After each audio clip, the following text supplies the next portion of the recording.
மாலேகான் குண்டுவெடிப்பு வழக்கில் குற்றம் சாட்டப்பட்ட 7 பேரும் விடுவிக்கப்பட்டிருக்கின்றனர். 17 ஆண்டுகளுக்கு முன்பு நடந்த இந்த குண்டுவெடிப்பு சம்பந்தம் தொடர்பாக முன்னாள் பாஜக எம்பி உள்ளிட்டவர்கள் கைது செய்யப்பட்டிருந்தார்கள். இந்த நிலையில் இந்த வழக்கில் அந்த 7 பேரும் விடுவிக்கப்பட்டிருப்பதாக தற்பொழுது தீர்ப்பு வெளியாக இருக்கிறது. நீதிமன்றத்தினுடைய இந்த தீர்ப்பு முக்கியத்துவம் வாய்ந்த ஒன்றாக பார்க்கப்பட்ட நிலையில் தற்பொழுது 7 பேரும் விடுவிக்கப்பட்டிருப்பதாக தீர்ப்பு வழங்கப்பட்டுள்ளது. கூடுதல் விவரங்களை நம்முடைய டெல்லி செய்தியாளர் சுசித்ராவிடம் கேட்கலாம். சுசித்ரா, தீர்ப்பு விவரங்களை பதிவு செய்யுங்கள். மலேகான் குண்டுவெடிப்பு தொடர்பான தீர்ப்பை 17 ஆண்டுகளுக்கு பிறகு தற்பொழுது சிறப்பு நீதிமன்றம் NIA சிறப்பு நீதிமன்றமானது மும்பை நீதிமன்றம் வழங்கியிருக்கிறது. குறிப்பாக இந்த வழக்கில் தொடர்புடைய 7 குற்றவாளிகளையும் விடுவித்து கீழமை நீதிமன்றம் அதிகாரப்பூர்வ உத்தரவை தீர்ப்பாக வழங்கியுள்ளது குறிப்பிடத்தக்கது.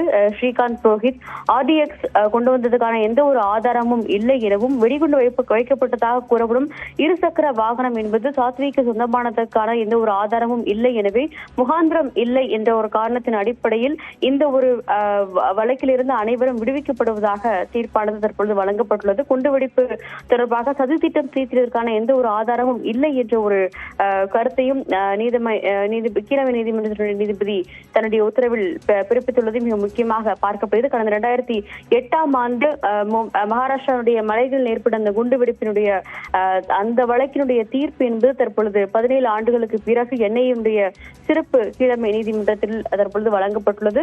மிக முக்கியமாக காவல்துறை அதிகாரிகள் ஸ்ரீகாந்த் புரோஹித் மற்றும் பாஜகவுடைய மூத்த தலைவரான சாத்வி பிரக்யா உள்ளிட்டோரும் இந்த வழக்கில் குற்றவாளிகளாக சேர்க்கப்பட்டிருந்த நிலையில் தற்பொழுது அதிகாரப்பூர்வமாக அவர்கள் 7 பேருமே விடுவிக்கப்பட்டு அதிகாரப்பூர்வ தீர்ப்பை NIA நீதிமன்றமானது வழங்கியுள்ளது மிக முக்கியமாக பார்க்கப்படுகிறது.